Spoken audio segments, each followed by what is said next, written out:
What's up, goats? Whew. It's JOAT, and welcome back to a new live reaction and review. Today we're going to be taking a look at Nimda and Aimless's Chicken Palace EP. Collaborative project from two underground names I've known for years upon years now. Interval audio drop. Shout out to Troy for sending me this early. Although I'm now just getting to it, as always. I guess let me start with Aimless. I've known Aimless since he dropped a song called Redbone, all the way back in the Dubstep Dose days. I really enjoy the approach he takes to making just dubstep in general, taking influence from rhythm, tear out, death step, and his growl synthesis, his growl sound design has always stood out to me, how rough and textured it is. It just sounds very unique in the underground scene specifically. He went through a name change in, I think it was 2019, changed his name to H, like spelled out, Haytch, and switched back to Aimless for whatever reason. And yeah, some of my favorites of his that y'all should check out. You know what? I'm gonna make playlists for both of these people. Aimless Essentials and Nimda Essentials. Just check those out. Yeah, Aimless dropped a showcase mix called The Future like almost a year ago, which he's deleted thus far. But in my opinion, there was such good music on that thing, especially like his approach to house and I guess retro wave, some sort of wave, synth wave, retro wave. It sounded so good. So I hope he decides to drop some of those songs off of that showcase. Yeah, Aimless. As for Nimda, I've talked about Nimda for a little bit on this channel, 3 or 4 times. Tear out pioneer, in my opinion. Been at this for 5+ years. I must admit, I wasn't really a fan of his music when I first initially stumbled across his stuff. Songs like Avenge and Decapitation Machine, which eventually grew on me. I kind of mess with those now. But what really got me into his stuff was a song called Deathmatch, which is still one of my favorites of his to this day. Yeah, his approach to tear out, his shrill, potent sustained basses, his really pristine machine guns, and some of the filtering he does on some sound design, like to give it this wubby feel, and the tonality he also incorporates here and there into his approach has all worked for him so well in all these years that he's been making a name for himself, I feel like. And I feel like he's only starting to get recognition now. His 2021 showcase mix has, 36,000 plays and over 2,000 likes? I mean, I'm glad he's blowing up now, but he should have got that attention years ago. Years and years ago. Yeah, and with that being said, I'm very excited to get into this. Big up Troy for the amazing cover art. Looks very realistic. Really mess with the lava lamp on the left side.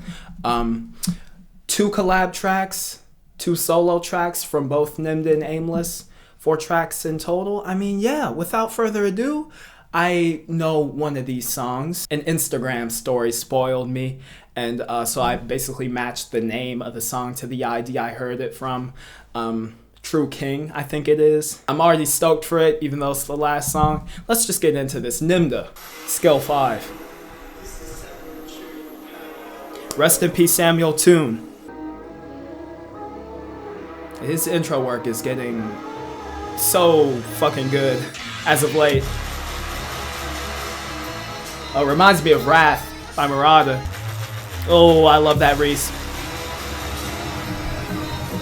I really enjoyed those ARPs in the intro, how menacing they were. And then that vocal, this one.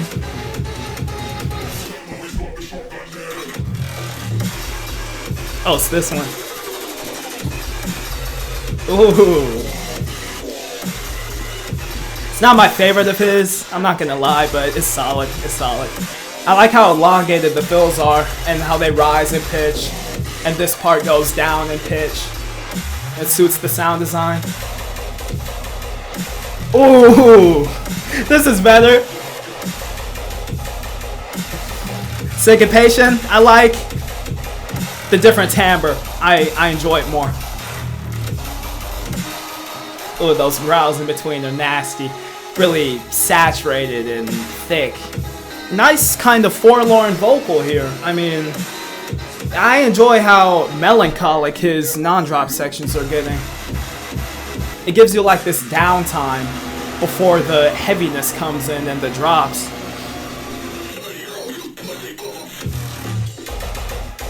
I remember this too, this drop. Ooh. That's chump and that's weight. There are those wubs, the signature Nimda wubs. I love those. That's what I mean. Oh, I could have used more from that drop. Y'all know when it comes to me, I feel a little dissatisfied when a second drop is half the length of the first, especially if I like the progression that it makes. In this case, I definitely enjoyed it. Like I said, I enjoy the second set of sound design more than the first. Yeah, that A section of the first drop felt a bit straightforward, but he did spice it up with some cool fill sections and use the pitch movement to his advantage. Yeah, I just wish the second drop would have been at least as long as the first drop. And again, if that requires too much effort, I could have just preferred a doubled in length second drop and a halved first drop, like switch it around. That would have been fine too. Yeah, it just leaves me with the sense of longing when the second drop is just half the length of the first. But other than that, solid tune. I liked it. Picked up the pace. Non-drop sections were pretty. All right, let's get to Aimless with Backstabber. You can already tell the difference when it comes to non-drop sections, their approach. Aimless kind of going for this ravey theme. Ooh. See what I mean with the growl sound design? See how vocal it is? I like those simple ass hi-hats, just carrying the rhythm.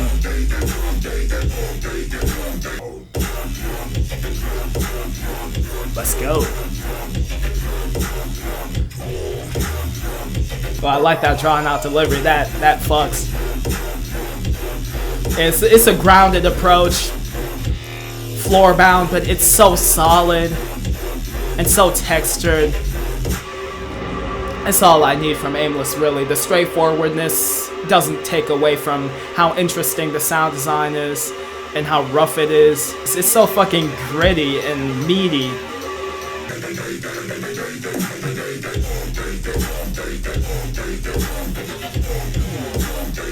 I feel like he could have done something with the percussion.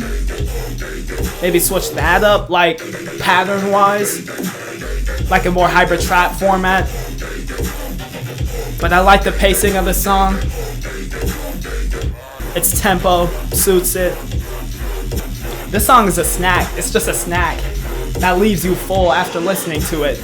Doesn't do too much.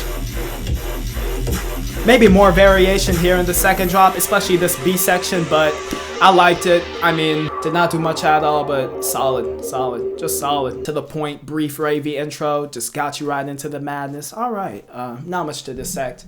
Nimda and Aimless, first collab, Chicken Palace, title track. Interesting name of the EP, by the way. Oh, I love the space of this section here. The reverb is interesting. So much going on in a short amount of time. Different elements. Oh, this one.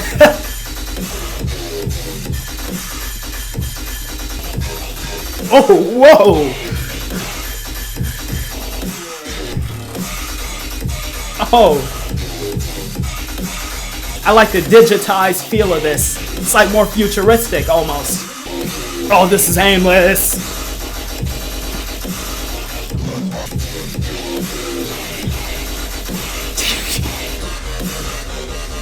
What are all these sounds? Alright, just spamming. There was a Mario coin grabbing effect sound in there. Swear down.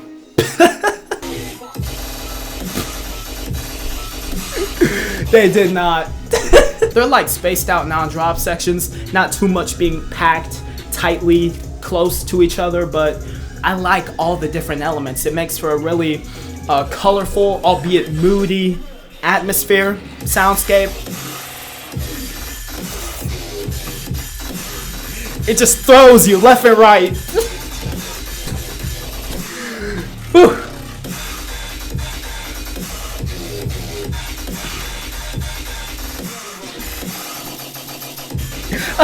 Oh, just sputters out. I love that.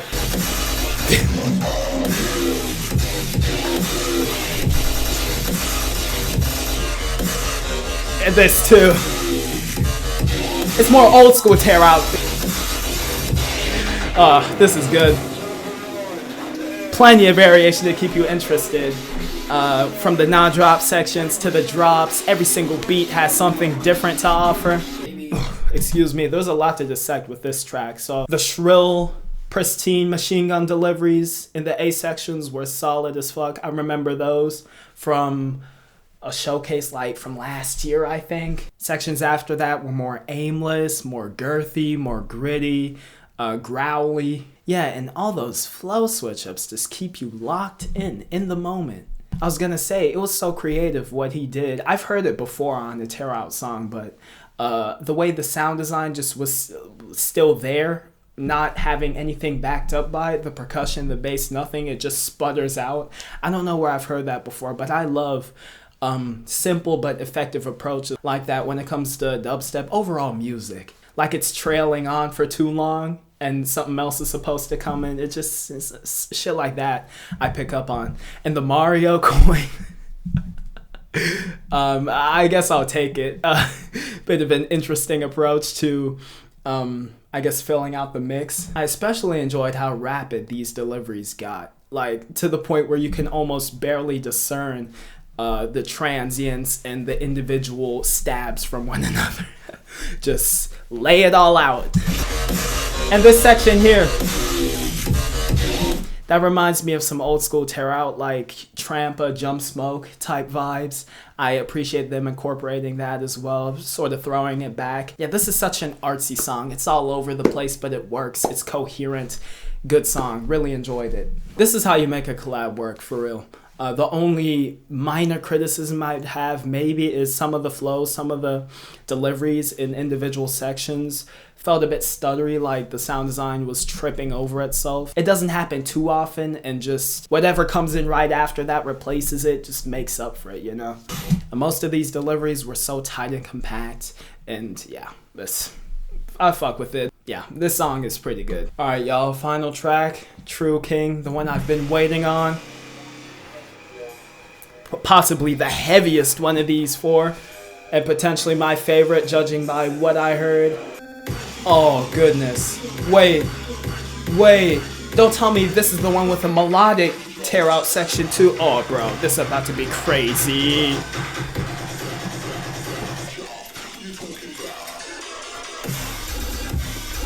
Yeah, I remember this. This was already solid right here.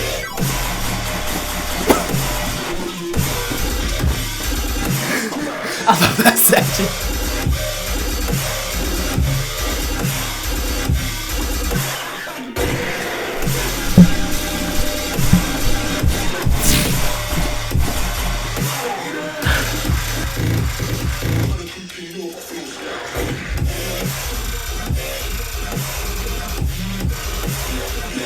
Oh! The spamming is a lot. There's a lot of spamming going on. More than on the last track.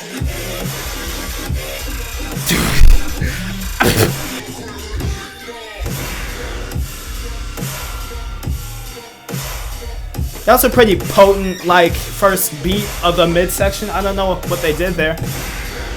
Oh, it was like an impact sound. Okay.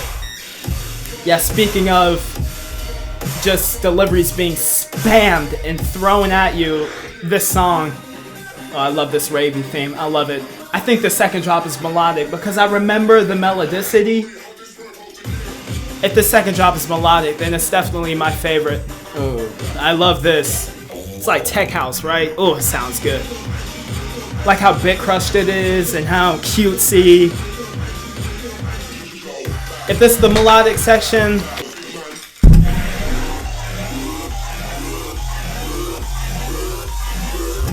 love the pre-drop.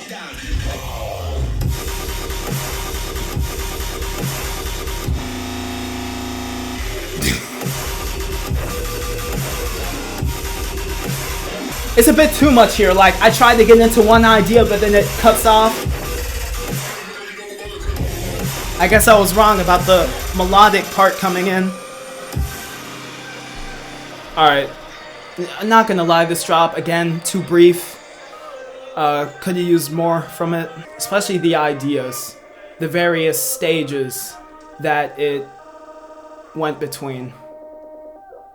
Bit difficult to get into because of all the variation. If they would have been fleshed out, like if this was double the length, all the ideas could have been doubled as well in length, and I would have been satisfied with it. Yeah, I mean, again, second drop could have been as long as the first, and the first could have been as long as the second. So basically switched around to help the track progress better, in my opinion. But yeah, what was going on with that sound design? There's so much noisy shit going on here, so much spamming being done.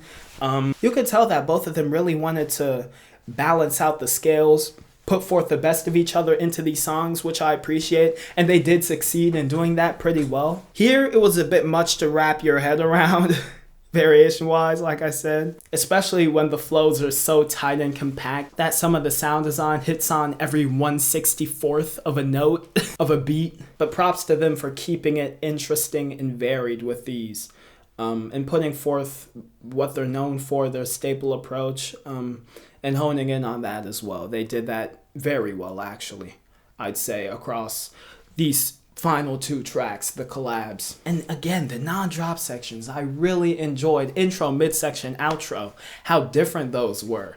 I know when it comes to the tear out scene, a lot of people tend to not flesh out their intros, really focus more on the drops, but what they do here, the intros may be brief, but they're so all over the place and eclectic, and just add these splashes of color into the mix. It's great. Yeah, I mean, that was the EP. This was a good EP. Coherent, cohesive all the way through. Sure, I could have used more from some drops, from some sections, but nothing too drastic. Shit I can overlook pretty easily. My favorite, I'll leave in the description. It's probably actually Chicken Palace. I thought it was going to be True King, but I did have some minor issues with True King. But yeah, I think I'm going to have to go with Chicken Palace since I love Aimless and Nimda's music individually. I really appreciate them coming together and just bringing their approaches to the table full-fledged and shit. So yeah, it probably has to be Chicken Palace. But again, check the description. That might change. This has been your boy JOAT. Thank you all for watching. This was a good tear out EP. Drop your opinions in the comment section below. Favorite track, least favorite moment, least favorite moment. Again, I will attempt to make a SoundCloud/Spotify playlist of Nimda and Aimless's music individually, some of my favorite music of theirs. I'm not sure if there's enough music on SoundCloud when it comes to Aimless because he deletes a lot of shit, but I guess I'll make them both on Spotify. That should work. Yeah, I'll try to reach at least 10 songs per person. We'll try to make that work. Make sure to support Interval, of course. Big up Troy for this. Support Nimda and Aimless. All their links are, of course, in the description. And I will see y'all in the next video. Peace.